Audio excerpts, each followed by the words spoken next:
이 시간 우리에게 주시는 하나님의 말씀은 구약 성경입니다. 구약 성경 사무엘하 22장입니다. 사무엘하 22장. 22장이 너무 길어요. 51절까지 있는데 두 파트로, 두 부분으로 나누어서 보도록 하겠습니다. 먼저는 1절부터 4절까지 3절까지 보고요. 1절부터 3절까지 보고 32절부터 마지막 절까지 이렇게 나눠서 보도록 하겠습니다. 먼저 1절부터 3절까지 한 절씩 교독하겠습니다. 1절부터 3절 한 절씩 교독합니다.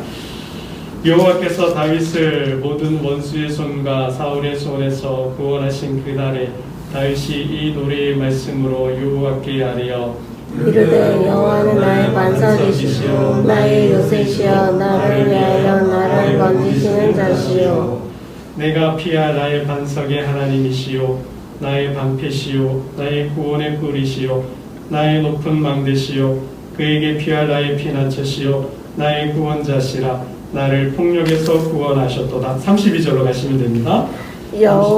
32절 읽으시면 되겠습니다. 시작. 여호와 외에 누가 하나님이며 우리 하나님이 누가 반석이냐. 하나님은 나의 견고한 요새시며 나를 안전한 곳으로 인도하시며 나의 발로 안 찼은 발 같게 하시며 나를 내 높은 곳에 세우시며 내 손을 가르쳐 싸우게 하시니 내 팔이 놋발을 당기도다.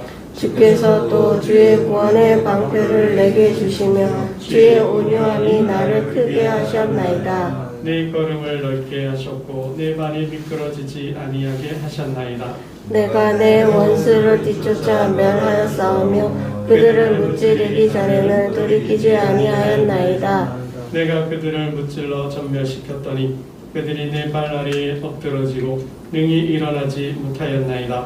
이는 주께서 내게 전쟁하게 하려고 능력으로 내게 띠띠우사 일어나 나를 치는 자를 내게 굴복하게 하셨사오며 주께서 또 내 원수들이 등을 내게로 향하게 하시고 내게 나를 미워하는 자를 끊어버리게 하셨음이니이다. 그들이 도움을 구해도 구원할 자가 없었고 여호와께 부르짖어도 대답하지 아니하셨나이다. 내가 그들을 땅에 티끌같이 부스러뜨리고 거리에 진흙같이 밟아 해쳤나이다. 주께서 또 나를 내 백성의 다툼에서 건지시고 나를 보전하사 모든 민족의 으뜸으로 삼으셨으니 내가 알지 못하는 백성이 나를 섬기리이다. 이방인들이 내게 굴복하며 그들이 내 소문을 귀로 듣고 곧 내게 순복하리로다. 이방인들이 세약하여 그들의 견고한 곳에서 떨며 나오리다. 여호와의 사심을 두고 나의 반석을 찬송하며 네 구원의 반석이신 하나님을 높일지로다. 이 하나님이 나를 위하여 보복하시고 민족들이 내게 묵종하게 하시며 나를 원수들에게서 이끌어내시며 나를 대적하는 자 위에 나를 높이시고 나를 깡통한 자에게서 건지시는도다. 이러므로 여호와여 내가 모든 민족 중에서 주께 감사하며 주의 이름을 찬양하리이다. 함께 읽겠습니다. 여호와께서 그의 왕에게 큰 구원을 주시며 기름 부음 받은 자에게 인자를 베푸시며 영원하도록 달과 그 후손에게 다 하였더라. 아멘. 22장의 제목이 붙어있죠. 다윗의 승전가 이렇게 되어 있는데요. 승전가라 그래도 틀린 말은 아닌 것 같고요. 다윗이 환난에서 자기를 구원하신 하나님께 드리는 찬양, 노래라고 볼 수 있겠습니다. 쉽게는 다윗의 신앙 고백이라고 해도 무방한데요. 다윗이 자신이 살아온 삶, 자신의 삶 속에서 경험한 하나님, 그 하나님께 드리는 찬양, 고백이라고 할 수 있겠습니다. 저희가 수요일 사무엘상부터 사무엘하까지 보고 있는데 사무엘상하의 저자가 사무엘이죠. 본문의 저자가 다윗의 다양한 모습들을 이렇게 소개해 주었습니다. 이게 보면 어떤 용사의 모습, 용감한 전사의 모습을 보여주기도 하고 또 현명한 장군, 왕 지도자의 모습을 보여주기도 했습니다. 또 한편으로는 또 아주 자상한 아버지의 모습, 뭐 좀 우유부단한 모습이기도 한데 그래도 자식들을, 자녀들을 사랑하는 자상한 아버지의 모습도 보여주었습니다. 뭐 더 나아가서 다윗의 죄, 그죠? 죄인된 다윗의 모습도 분류를 자행한 다윗의 죄도 소개하고 있습니다. 오늘 본문은 다윗의 또 다른 모습인데요. 다윗이 전쟁 영웅, 장군, 군사일 뿐만 아니라 노래하는 사람, 시인, 음악가이기도 하다라는 거죠. 시편의 절반이 다윗의 시로 되어 있는데 정말 뭐 작사 작곡하는 싱어송라이터 같은 사람인 거죠. 그러니까 뭐 그뿐만 아니라 악기도 연주할 줄 아는 그런 사람입니다. 그러니까 좀 다재다능한 다윗의 모습인데요. 제가 이렇게 공부를 하다 보니까 같이 공부하는 사람들 중에 정말 대단한 사람들이 많더라고요. 교장 은퇴하시고 다시 상담 공부를 하시는 분도 있고, 뭐 공학 교수 다 하고 또 상담 공부하시는 분들도 있고, 각자의 삶의 영역에서 뭐 피아노 원장, 그러니까 어떤 삶의 어떤 큰 일가를 이루고 어떤 큰 삶의 영역을 확보하는 거, 그럼에도 불구하고 또 공부하는 선생님들이 참 많더라고요. 또 다윗의 모습이 또 그러한 모습인 것 같은데, 사람 끊임없이 기회가 주어진다면, 상황과 여건이 주어진다면 끊임없이 배우는 삶도 참 좋겠다, 괜찮겠다는 생각을 해보게 됩니다. 그러니까 인간의 삶의 영역이 참 넓고 다양하지 않습니까? 그렇게 넓고 다양한 삶의 영역에서 내가 내 삶의 영역을, 내 존재의 영역을 조금씩 넓혀간다는 것은 참 어찌 보면 좋은 삶의 모습의 하나가 아닌가 하는 생각도 해보게 됩니다. 사람이 밥만 먹고 살 수는 없잖아요. 생계가 분명히 있어요, 그죠? 우리의 삶을 책임지는 생계가 있고 또 그 삶을 살아야 되는데, 짜투리 시간이라 그럴까요? 여가 활동이라 그러죠. 남는 시간이 있다면, 삶에 어떤 여력이 있다면 뭔가 하나쯤 더 배워보는 것도 좋겠다 싶습니다. 오늘 본문에 시 다윗의 하나님께 드리는 찬양, 하나님께 드리는 노래인데요. 그 배경이, 그 시기가 언제인가 이렇게 1절에서 잠깐 소개해주고 있습니다. 우리 1절을 한번 다시 보겠습니다. 1절입니다. 1절 시작. 여호와께서 다윗을 모든 원수의 손과 사울의 손에서 구원하신 그날에 다윗이 이 노래의 말씀으로 여호와께 아뢰어. 언제 이 시를 지은 거예요? 언제 하나님께 노래한 거예요? 여호와께서 다윗을 모든 원수의 손과 사울의 손에서 구원하신 그날. 사울의 손, 모든 대적과 사울의 손에서 구원하신 그날. 그럼 언제쯤일까요? 다윗이 이제 왕이 됐을 무렵 정도인 것 같아요. 이게 다윗 통치 초기. 본문에 보면 또 하나의 힌트를 우리가 얻을 수 있는데 44절이 힌트를 주고 있습니다. 44절도 잠깐 함께 보겠습니다. 이 시의 배경이에요. 다윗이 시를 지은 시기를 우리가 생각해 볼 수 있는 대목인데요. 44절을 또 한번 보겠습니다. 44절입니다. 시작. 주께서 또 나를 내 백성의 다툼에서 건지시고 나를 보존하사 모든 민족의 으뜸으로 삼으셨으니 내가 알지 못하는 백성이 나를 섬기리이다. 내 백성의 다툼. 이게 언제일까요? 그러니까 다윗이 도망을 다녔어요, 그죠? 사울이 살아있을 동안 도망을 다녔고, 사울이 길보아 전투에서, 블레셋과의 전투에서 길보아에서 전사하죠. 그의 아들 요나단과 함께 죽자 다윗이 돌아와 헤브론에서 왕이 되죠. 통일 왕국을 바로 이룬 건 아니죠.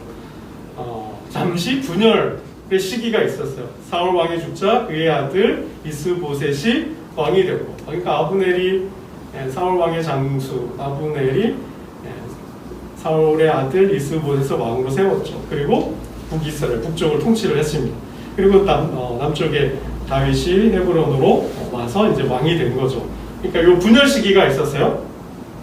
그러니까 사울과 완전한 통일 국가를 이루지 못하고 이 분열 시기에 그러니까 7년 6개월 동안 경쟁하는 시기가 있었는데 이게 내전이죠, 내전. 그러니까 내 백성과 싸우는 거죠. 자기 백성끼리 싸웠던 시기가 7년 6개월이 있습니다. 그러니까 그때를 말하고 있는 거죠. 그러니까 사울 왕이 죽고 다윗이 통일 왕국을 이루기 전에 요 시를 이제 지은 거죠. 요 시의 시기가 1절과 44절을 통해서 이제 이스라엘의 다윗이 왕이 되고 통치 초기에 밧세바 사건, 하나님의 심판을 받는 밧세바 사건 전 그 무렵에 이 시를 지었습니다. 2절로 3절을 보면 다윗이 모든 대적과 사울로부터 자신을 구원해 주신 하나님에 대해서 소개하고 있는데요. 다윗의 시편을 보면 자주 등장하는 용어들이에요. 자주 등장하는 용어들인데 보면 뭐 반석, 하나님을 반석이라 하고 요새라고 하기도 하고 산석, 망대, 방패, 피난처, 구원의 뿔 이런 단어들을 굉장히 많이 사용하고 있습니다. 시편 23편에서는 하나님이 이렇게 묘사하고 있죠. 어떻게 묘사하고 있을까요? 여호와는 땡땡이시니 나를, 하나님은 여호와는 나의 목자시니 나를 푸른 초장과 실만한 물가로 인도하신다. 이거 목자로 비유하고 있죠. 그러니까 다윗은 자신의 삶을 토대로 하나님을 이렇게 노래하고 있어요. 하나님께 대한 자신의 신앙을 고백하고 있는데 여러분에게 있어서 하나님은 어떤 하나님이신가요? 나에게 있어서 하나님은 어떤 하나님입니까? 내 살아온 삶을 돌아봤을 때 내 삶에 함께 했잖아요. 동행했잖아요. 정말 그 하나님이 여기까지 나를 인도하여 주셨잖아요. 그 하나님께 어떤 시로서 어떤 문학적으로 비유적으로 이름을 붙인다면 어떻게 붙일 수 있을까? 여러분도 한번 다윗처럼 한번 시를, 꼭 시는 안 써도 좀 나에게 있어서 하나님은 어떤 하나님인가 한번 표현해보는 것도 좋을 것 같아요. 저에게 있어서 하나님은 막힌 담을 허무시는 하나님, 길을 내시는 하나님, 홍해를 가르시고 홍해 바다에 길을 내셨잖아요. 지금 그런 느낌을 제 개인적으로 저의 삶 속에서 많이 느끼게 됩니다. 다윗은 하나님을 가리켜서 피난처, 나의 피난처다 그래 표현했는데 제 경험, 제 삶의 경험을 통해서 하나님을 고백한다면 하나님은 나의 안식처다. 나의 안식처인 하나님이라고 표현해보고 싶습니다. 정말 모진 풍랑과 폭풍 속에서도 늘 안식과 평안함으로 이렇게 함께 해주셨던 하나님인 것 같습니다. 여러분들께서도 한번 마음속으로 하나님은 나에게 어떤 하나님이었는가 한번 묘사해보고 표현해보면 좋겠습니다. 4절부터 7절까지는 다윗이 위기의 상황에서 환난 중에 하나님께 기도했고 또 하나님은 그 기도를 들으셨다는 내용인데요. 우리 4절 말씀을 한번 볼까요? 4절 함께 보겠습니다. 4절 봅니다. 4절 시작. 내가 찬송 받으실 여호와께 아뢰리니 내 원수들에게서 구원을 받으리로다. 위기의 순간에, 환난의 순간에 하나님께 기도했다라는 거예요. 좀 더 구체적으로 7절이 이야기하고 있죠. 7절도 봅니다. 7절 함께 보겠습니다. 시작. 내가 환난 중에서 여호와께 아뢰며 나의 하나님께 아뢰었더니 그가 그의 성전에서 내 소리를 들으시며 나의 부르짖음이 그의 귀에 들렸도다. 여러분, 위기의 순간 가장 먼저 해야 할 일, 위기의 순간 해야 할 일이 무엇입니까? 기도예요. 위기를 대처하는 방법이 무엇일까요?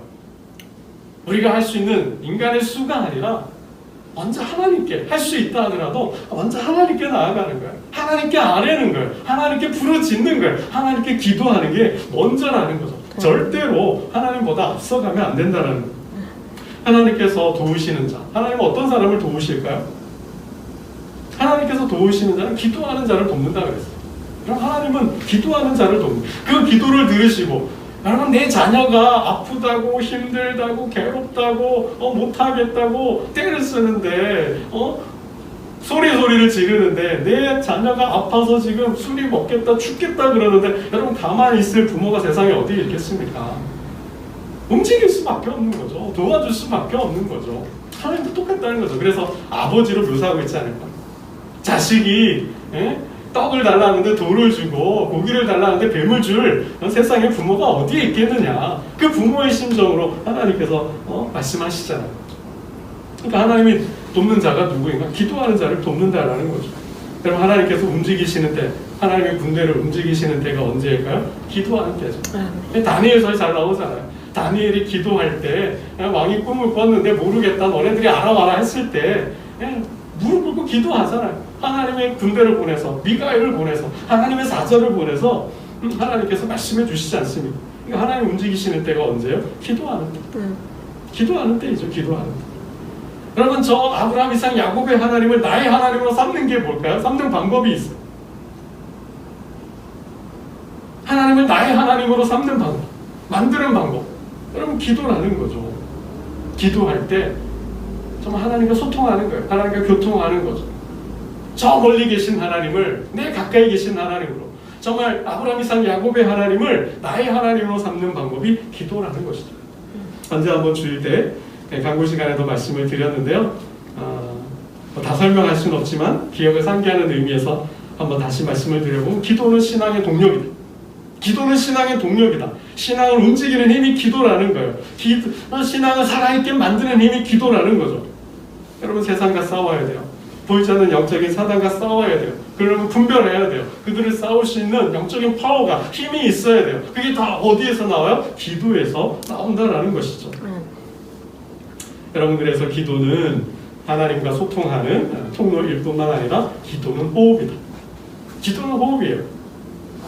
사도 바울이 이렇게 얘기하죠. 쉬지 말고 기도하라. 쉬지 말고 기도하라. 사무엘이 이렇게 고백하죠. 기도하기를 쉬는 죄를 범하지 않겠다. 그럼 기도는 쉬는 게 아니에요. 기도는 쉴 수가 없어요. 기도를 쉬는 순간 신앙은 죽는 거예요. 생명은 망하는 거죠. 기도 없는 신앙은 망한다라는 것을 하나님이 성경은 또 말씀하고 있습니다. 여러분, 이렇게 위기의 순간에, 환난의 순간에 다윗이 택했던 방법, 정말 다윗이 가장 먼저 한 일은 하나님께 아뢰다는 거, 부르짖었다라는 거죠. 다윗의 삶에서 기도를 빼면 그의 삶이 안 되는 거예요. 말이 안 되는 거죠. 그게 승리의 비결이 기도에 있었음을 4절에서 7절까지 말씀하고 있고요. 8절부터 20절까지는 다윗의 입장에서 볼 때 정말 얼마나 많은 위기를 맞았습니까? 정말 그 숱한 위기 가운데서도 정말 그 많은 환난 중에도 죽지 않고 살아나갔어요. 이 신기한 거죠. 이게 놀라운 거죠. 사울이 얼마나 자기를 죽이려고 군대를 일으켜서 쫓아다녔는가. 얼마나 많은 전쟁을 치렀어요. 망명까지도 가서, 그죠? 아기스 왕 앞에서 살아남기 위해 미친 척까지 해야 했잖아요. 정말 왕이 되고서도 아들의 반역들도, 그죠? 부하들의 반역들도 있었어요. 그러한 정말 숱한 위기의 순간에도 죽지 않고 살아있다라는 거죠. 이게 뭐예요? 놀라운 거죠. 이게 놀라운 거예요. 이게 기적이죠. 내가 이렇게 살아있음, 이게 놀라운 거고, 내가 어떻게 살아남을 수 있었을까? 뭐예요? 하나님의 도우심이다. 하나님의 도우심이다.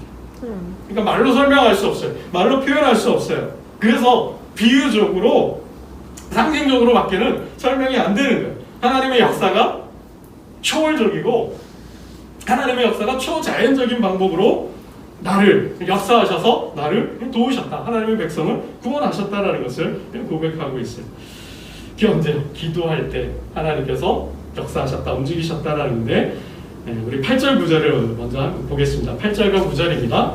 8절과 9절 보겠습니다. 시작. 이에 땅이 진동하고 떨며 하늘의 기초가 요동하고 흔들렸으니 그의 진노로 말미암음이로다. 그의 코에서 연기가 오르고 입에서 불이 나와 사르며 그 불에 숯이 피었도다. 그러니까 기도할 때 나를 돕기 위해서 하나님께서 그렇게 하셨다는 거예요. 땅을 흔드셨다라는 거예요. 하늘의 기초가 요동했다라는 거죠. 정말 하나님의 코에서 연기가, 이게 뭐 용도 아니고 그죠? 용이, 화난 용의 모습 여러분 한번 생각해 보셔요. 그죠? 코에서 콧바람과 연기가 막 나오고 입에서 불이 막 나오지 않습니까? 그러니까 하나님의 백성이, 하나님의 자녀가 고통 가운데 환난 중에 있는데 그를 괴롭히고 그를 공격하고 그를 아프게 하는 그 모습을 볼 때 하나님께서 어떻게 해요? 진노, 그죠? 분노하시면서 내 자녀를 지켜주시는 그 모습을 이렇게 그림적으로, 비유적으로 설명하고 있습니다. 정말 우리 눈에는 하나님의 계신가, 하나님께서 어떻게 도우시는가, 우리는 감각적으로 감각할 수 없어요. 이건 영의 세계니까. 우리가 느끼지 못하고 보지 못할 뿐이지 하나님은 다 보고 계시고 아시고 어떻게 해요? 하나님의 방법으로 돕는다는 거예요. 이게 11절 말씀이에요. 우리 11절 말씀을 함께 보겠습니다. 11절입니다. 11절 시작. 구름을 타고 나를 심이여 바람 날개 위에 나타나셨도다. 아멘. 구름을 타고, 이게 주의 하나님의 호위 무사들이라 그럴까요? 호위 군대잖아요. 하나님의 사자들이잖아요. 그 사자들과 함께, 이게 이제 에스겔서에 잘 나오죠. 불붙은 수레바퀴가 움직이지 않습니까? 그 위를 천사들이, 그룹과 스랍들이 막 날지 않습니까? 이사야가 선지자하고 봤지만은 그거죠. 하나님께서 그렇게 역사하신다. 그럼 우리는 경험할 수 없어요. 우리는 감각과 볼 수가 없어요. 그러나 하나님은 하나님의 백성을 지키고 보호하고 하나님의 역사를 이루기 위하여 이렇게 활동하신다는 거예요. 역사하신다는 거죠. 그거를 설명하고 있는 부분이고요. 8절부터 20절까지가 21절부터 23절까지는 하나님께서 다윗 자신을 도우신 이유를 설명하고 있어요. 가만히 생각해 볼 때 하나님께서 나와 같은 사람을 왜 도우셨을까? 정말 나라는 사람이 무엇이기에, 사람이 인생이 무엇이기에 나를 도우시고 구원하셨을까? 거기에 대한 다윗의 답변을 이렇게 설명하셨습니다. 나의 의로운 삶에 대한 보상이다. 내가 하나님 앞에 온전하고 내가 하나님 앞에 거룩하고 내가 하나님 앞에서 선한 삶을 살았기 때문에, 의로운 삶을 살았기 때문에 그 삶에 대한 하나님의 보상이다라고 고백을 하는데요. 22절, 23절을 함께 보겠습니다.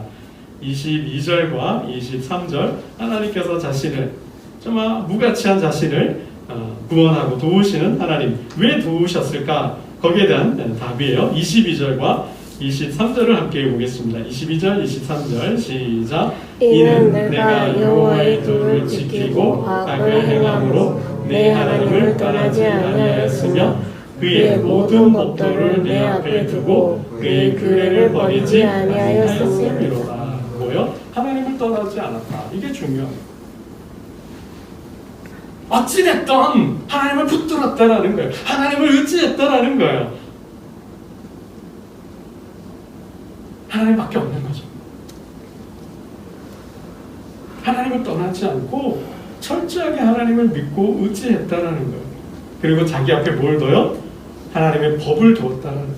하나님의 말씀, 하나님의 규례를 두었다라는 거죠.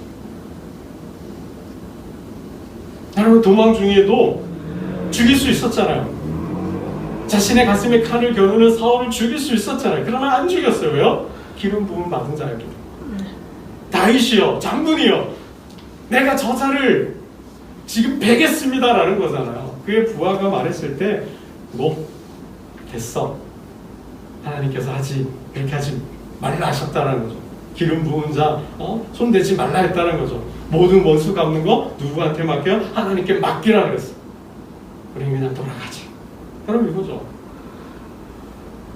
그런 위급한 순간에, 그런 절망의 순간에, 그런 환난의 순간에서도 인간적인 방법이 아니라 하나님의 말씀을 앞에 놓고 그 말씀과 씨름하면서 그 말씀을 붙들었다라는 거예요. 이게 중요한 거죠. 그래서 하나님께서 나를 도우셨다라는 거예요. 그러니 하나님 보시기에 누가 더 의로워요? 다윗이 의로운 거죠. 다윗이 의로운 거죠.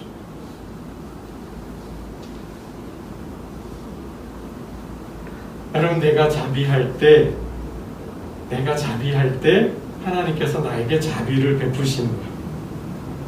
내가 하나님 앞에서 사람들 앞에서 완전한 순결한 마음을 가지고 있을 때 하나님도 그 사람도 나에게 순결한 마음을 가지고 오는 거예요. 내가 그 사람에게 하나님 앞에 깨끗한 마음으로 나아갈 때 그 사람도 그렇게 온다는 거예요. 그럼 다윗이 그런 고백을 하고 있어요. 26절이죠. 26절, 27절을 봅니다. 하나님께서 도우시는 자, 어떤 사람을 돕는가? 하나님은 선한 사람을 돕는 거예요. 하나님은 의로운 사람을 돕는 거예요. 하나님의 편에서 하나님의 말씀을 앞에 두고 그 말씀을 씨름하면서 지키려고 하는 사람을 돕는다라는 거죠. 네. 26절, 27절을 보겠습니다. 26절, 27절입니다. 시작. 자비한 자에게는 주의 자비하심을 나타내시며 완전한 자에게는 주의 완전하심을 보이시며 깨끗한 자에게는 주의 깨끗하심을 보이시며 사악한 자에게는 주의 거스르심을 보이시리로다. 아멘. 그럼 내가 악한 마음을 가지고 내가 못된 마음을 가지고 내가 어떤 분노나 어떤 응어리 한을 품고 그 사람을 대하면 어떻게 해요? 하나님도 그렇게 나를 대하신다라는 거예요.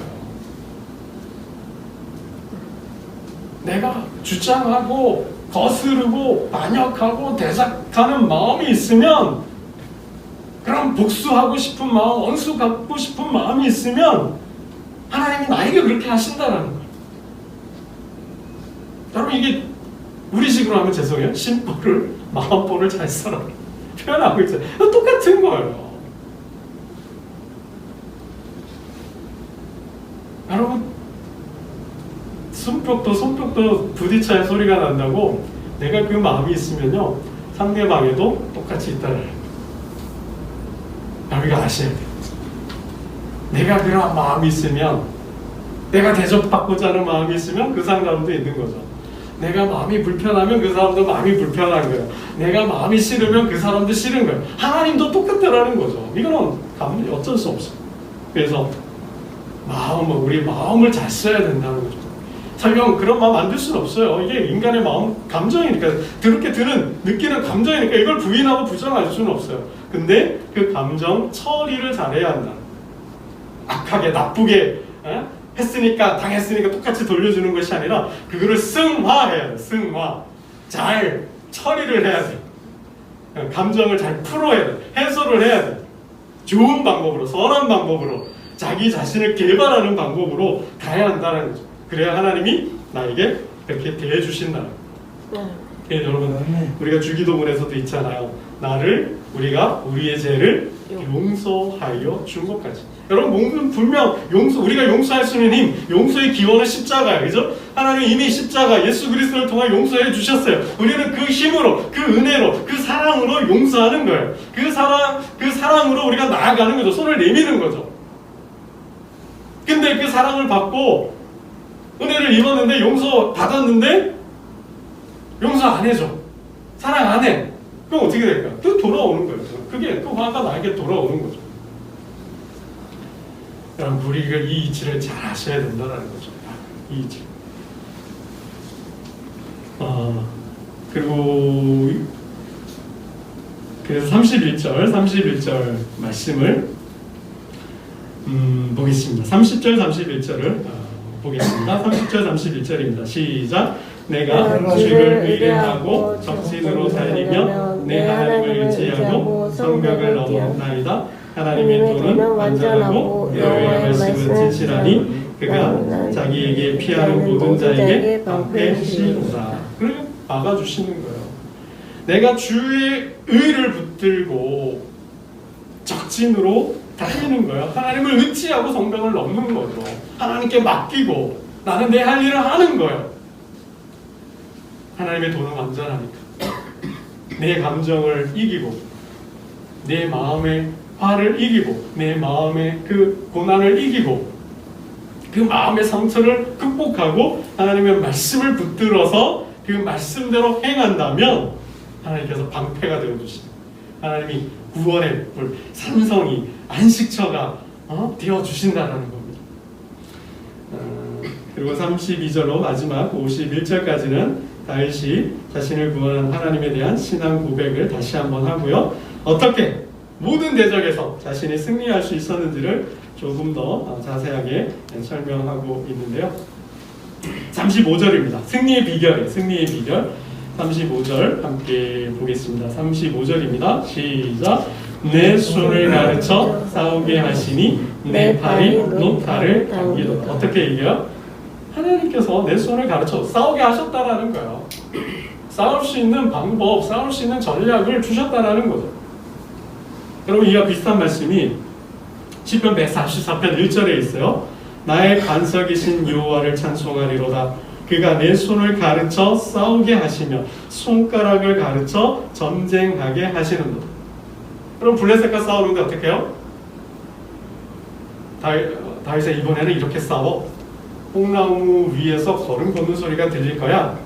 그게 내 신호야. 그러면 너는 나가 싸워라. 이렇게 얘기하죠. 이번에는 정면 공격하지 말고 우회로 포위 공격을 해서 그래서 사방으로 적을 공격해. 이렇게 말씀해 주시잖아요. 그러니까 하나님께서 다윗에게 가는 곳마다 승리케 하셨는데 다윗이 하나님 앞에 나아가 전쟁할까요 말까요? 싸울까요 말까요? 하나님 싸우라 하시면 그럼 어떻게 싸울까요? 이렇게 이거죠. 그러니까 다윗은 철저하게 모든 삶을 하나님 앞에 가지고 나아갔고 전쟁할 때 하나님께 기도해야 돼요. 하나님께서 말씀해 주셨다라는 거죠. 그러니까 손을 가르쳐줘. 싸울 수 있는 싸움의 기술을 알려주시는 거죠. 여러분, 그래서 다윗이 이렇게 고백하는 거죠. 시편 20편 7절에도 보면 어떤 사람은 병거, 어떤 사람은 말을 의지하나 우리는 여호와 우리 하나님의 이름을 자랑하리로다. 그러니까 다윗은 군대보다도 병마보다도 전략적 무기보다도 어떤 책사보다도 하나님을 먼저 더 의지했다는 거예요. 가장 절대적인 하나님의 신뢰와 의지 가운데 하나님이 일러주시는 것, 그러면 내게 있는 자원으로 싸우는 거죠. 내 손에 있는 지팡이로 싸우는 거죠. 그렇게 싸웠다라는 시편 33편 16절 17절 말씀입니다. 많은 군대로 구원 얻은 왕이 없으며 용사가 힘이 세어도 스스로 구원하지 못하는도다. 구원하는 데에 군마는 헛되며 군대가 많다 하여도 능히 구하지 못하는도다. 여호와는 우리의 도움과 방패시로다. 여러분, 이거 군사훈련하지 말라는 게 아니에요, 그죠? 군대를 필요 없다는 말이 아니에요. 전략적 무기가 개발하지 말아야 된다는 얘기가 아니에요. 그러나 그 전에 가장 우선적인 순간, 우리가 광야 이스라엘 백성들이 광야를 건너서 약속의 땅을 정복할 수 있던 근원적인 영적인 힘이 어디에 있어요? 성막에 있었다 그랬잖아요. 여러분, 그거를 놓치시면 안 된다는 거예요. 그 성막, 우리들의 삶의 중심에 성막이 있어야 되고 하나님의 앞에 나아가는 시간이 있어야 되고 그 시간과 함께 사막을 걸을 수 있는 힘을 길러야 되는 거죠. 한 손에는 신문을, 그래서 한 손에는 성경을 들라라는 거예요. 세상도 알아야 돼요. 이 세상 사람들이 사는 방법도 알아야 돼요. 이 시대를 건너기 위해서 우리에게 필요한 것이 무엇인지도 알아야 돼요. 그러나 그거 이전에 하나님을 먼저 의지하고 믿고 하나님과 교통하는 그 시간을 통하여 하나님께서 말씀하시는 내게 있는 자원을 사용하게 하신다라는 겁니다. 말씀을 맺겠습니다. 다윗은 삶의 고백으로, 신앙의 고백으로 22장을 시를 통하여 하나님께 영광을 돌렸습니다. 정말 자신의 삶을 돌아볼 때 정말 벌써 죽었어야 될 자신인 거죠. 그런 위기의 순간에도, 숱한 위기의 순간에도 내가 살아남았던 건 바로 하나님의 은혜였음을 노래하고 있습니다. 여러분, 다윗이 골리앗 앞에 나갈 때 외쳤던 말씀입니다. 너는 칼과 단창으로 내게 나오지만 나는 만군의 여호와 이름으로 나아간다. 구원은 칼과 창에 있지 않다. 전쟁은 하나님께 속하였다.